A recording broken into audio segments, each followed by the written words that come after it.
प्रणाम। जय श्री राम। तो पिछले वीडियो में हमने भगवान श्री राम जन्मोत्सव से संबंधित स्तुति को गाया और अब हम उस स्तुति का अर्थ समझेंगे। एक एक पंक्ति हम गाएंगे और फिर उसके बाद उसका अर्थ समझेंगे।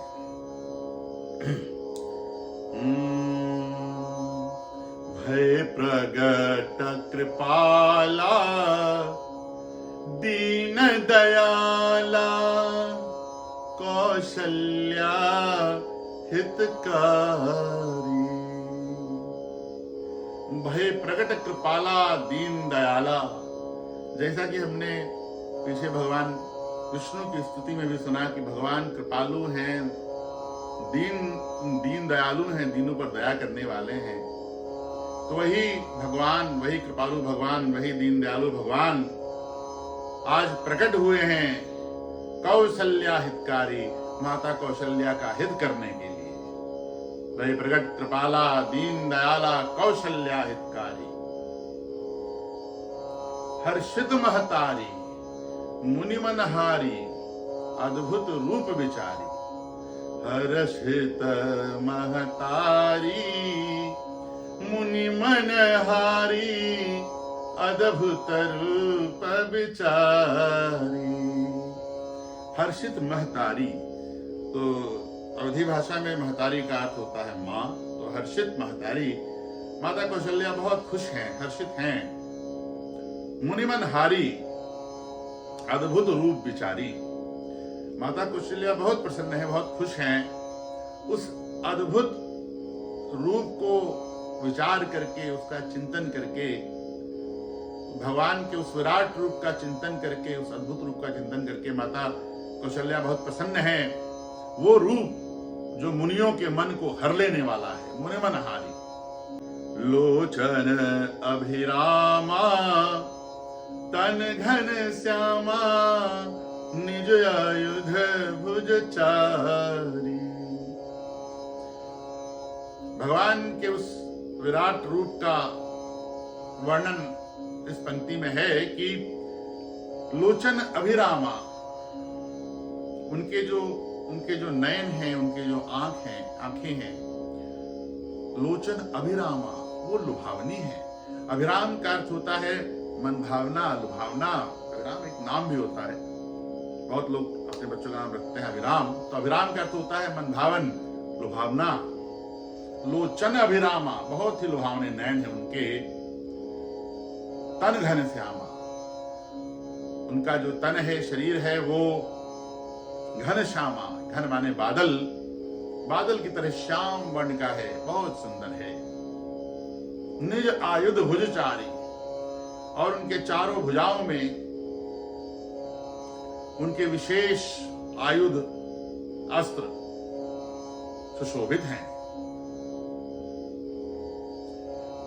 भूषण बनमाला नयन विशाला शोभा सिंधु खरारी।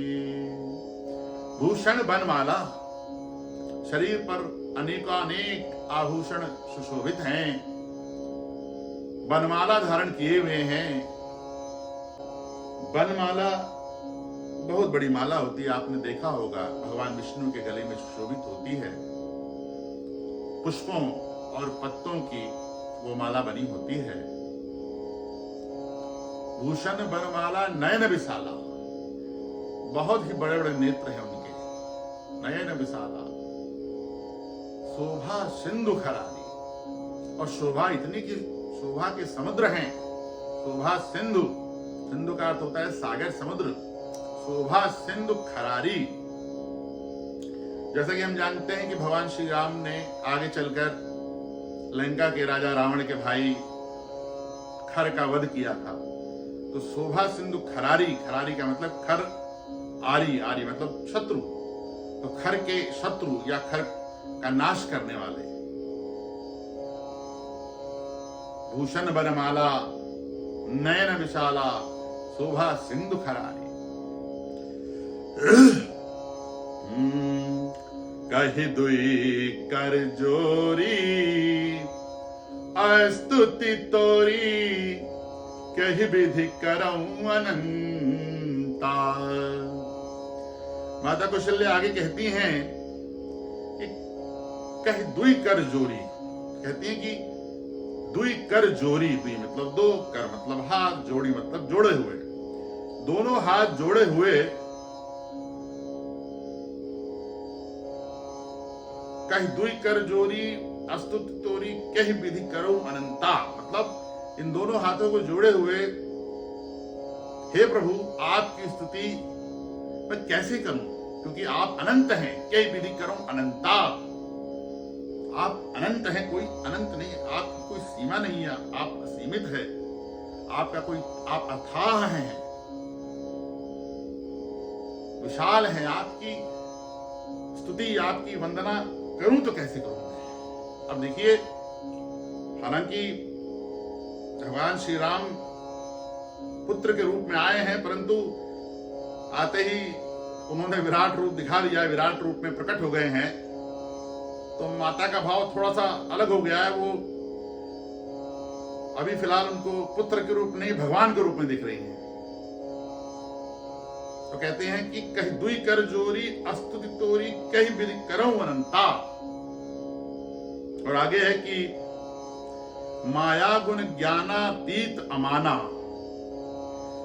माया गुण ज्ञाना तीते अमाना, वेद पुराण भनंता। वेद और पुराण कहते हैं कि आप, माता ऐसा कह रही हैं अपनी स्तुति में कि वेद पुराण कहते हैं कि आप माया गुण ज्ञानातीत अमाना, आप माया से, सांसारिक माया से, माया गुण सांसारिक गुणों से, जो त्रिगुण है, सतो गुण रजो गुण तमो गुण, माया गुण ज्ञानातीत, आप माया से, गुण से, ज्ञान से परे हैं, माया रहित हैं, कंप्लीटली माया से अलग हैं,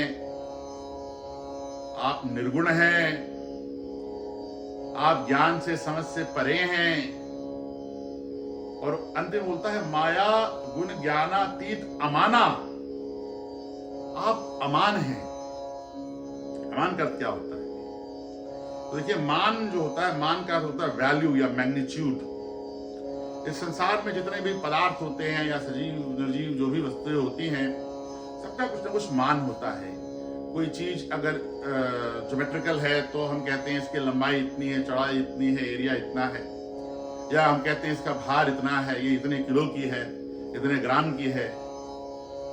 एवरीथिंग हैज ए मैग्नीट्यूड, सब एक मान होता है, एक परिमाण होता है। पर हे प्रभु, आप परिमाण रहित हैं।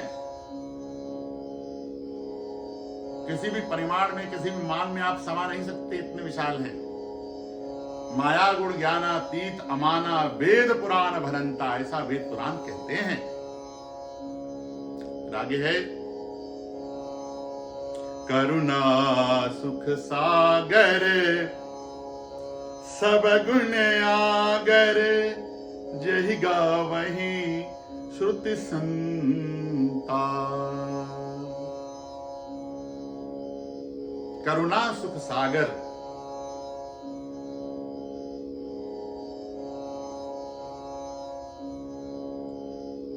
सब गुण आगर,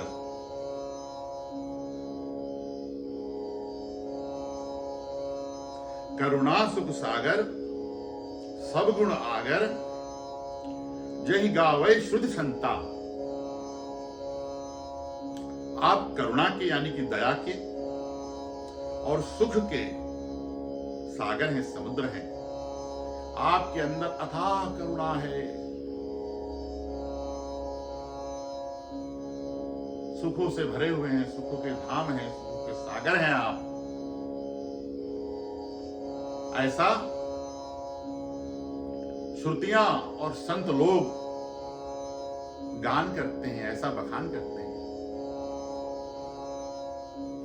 तो श्रुति क्या होती है? मैं फिर रिपीट कर दूं कि करुणा सुख सागर सब गुण आगर जय गावे श्रुति संता। तो जो श्रुति होती है, जैसा कि नाम से है कि सुना हुआ, हमारे हिंदू धर्म में जो मुख्य हमारे ग्रंथ हैं, शास्त्र हैं, जैसे कि वेद हो गया, आरण्यक हो गए, उपनिषद हो गए, ऐसा कहा जाता है कि स्वयं भगवान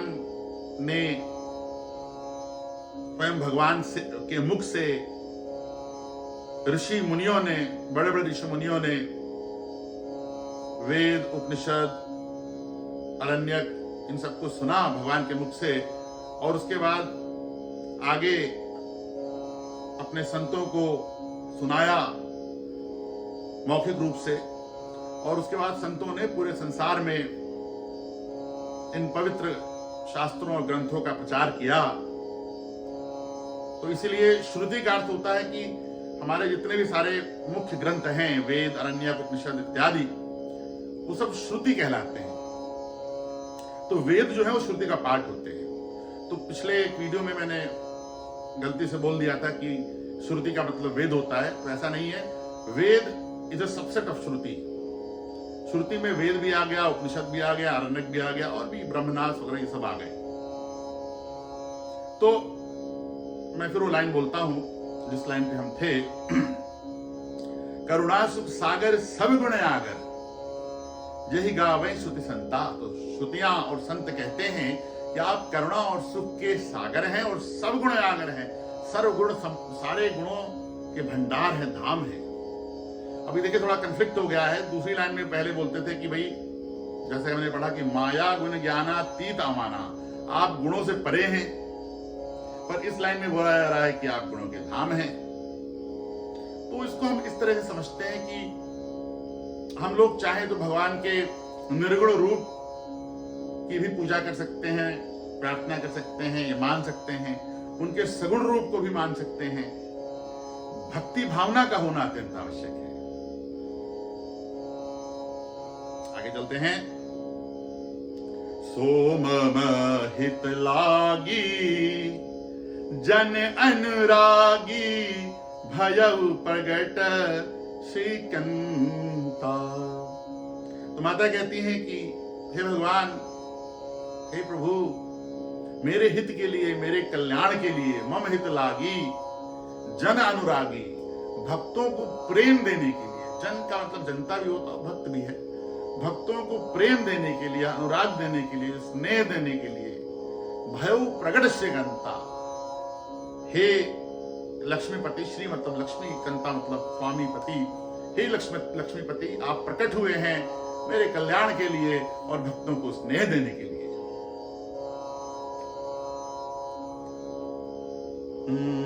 ब्रह्मांड निकाया निर्मित माया, रोम रोम प्रतिवेद कहे।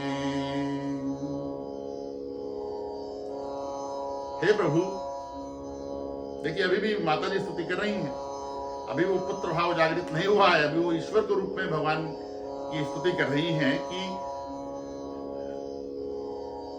ब्रह्मांड निकाया निर्मित माया, रोम रोम प्रतिवेद कहे। वेद कहता है कि आप इतने विशाल हैं कि आपके एक एक रोम में बहुत सारे ब्रह्मांड व्याप्त हैं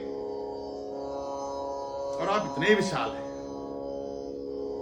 फिर मां आगे कहती हैं कि ममउर सुबासी यह उपहासी, सुनत धीर मति थिर न रहे। ये बात सुनकर, ये बात सुनने में भी बड़ी उपहास की बात लगती है, बड़ी अविश्वसनीय बात लगती है कि आप मेरे गर्भ में थे, इतने विशाल, इतने एकदम असीमित अनंत, और आप मेरे गर्भ में थे। ये बात इतनी उपहास की पात्र है या इतनी अविश्वसनीय है कि अगर कितना भी विवेकी पुरुष हो, अगर वो ये बात सुन लेगा कि आप मेरे गर्भ में थे, तो वो उसकी बुद्धि विचलित हो जाएगी। वो विश्वास नहीं कर पाएगा। तो अब जो है भगवान को लग रहा है कि माता को हमारी ज्ञान उत्पन्न हो गया है, वो मुझे भगवान के रूप में जान रही है। लेकिन प्रभु तो पुत्र के रूप में आए थे, उन्हें बहुत सारी लीलाएं संसार में करनी थी, बहुत सारे चरित्र करने थे, पुत्र का, भाई का, पति का, और बहुत सारे काम उनको करने थे। तो प्रभु को लगा अब समय आ गया है कि कुछ ऐसा किया जाए जिससे माता कौशल्या के मन में उनके प्रति पुत्र प्रेम जागृत हो जाए। उपजा जब ज्ञाना प्रभु मुस्काना, चरित बहुत विधि कीन्ह चहे। तो जब प्रभु ने देखा कि माता के अंदर ज्ञान उत्पन्न हो गया है तो भगवान मुस्कुराए। और जैसा कि मैंने कहा कि उनको बहुत सारे चरित्र इस पृथ्वी पे करने थे, बहुत सारी लीलाएं इस पृथ्वी पे करनी थी। तो इसलिए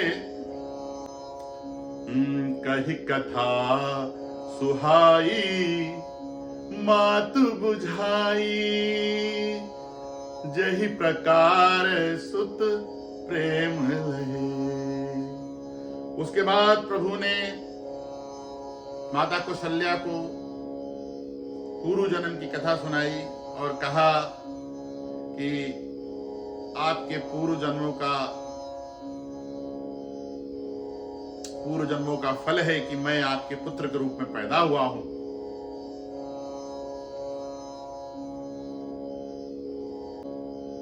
और जैसा कि मैंने पहले कहा, ऐसा उन्होंने इसलिए कहा जिससे कि माता कौशल्या के अंदर, माता कौशल्या के हृदय में भगवान के लिए पुत्र प्रेम पैदा हो जाए। माता पुनि बोली सोमति डोली, तजहु तात यह रूपा। भगवान की बात सुनकर माता जी का मन फिर डोल गया।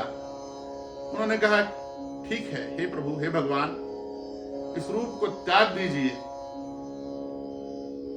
इस रूप को त्याग दीजिए और शिशु के रूप में आ जाइए कि कीजे शिशु लीला अति प्रिय शीला, यह सुख पर मैं अनुपा।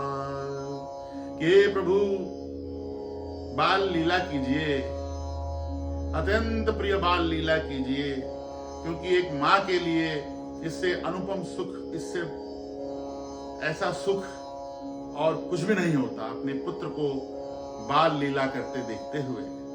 तो हे प्रभु, इस रूप को त्याग कर, इस विराट रूप को त्याग कर आप बाल लीला कीजिए।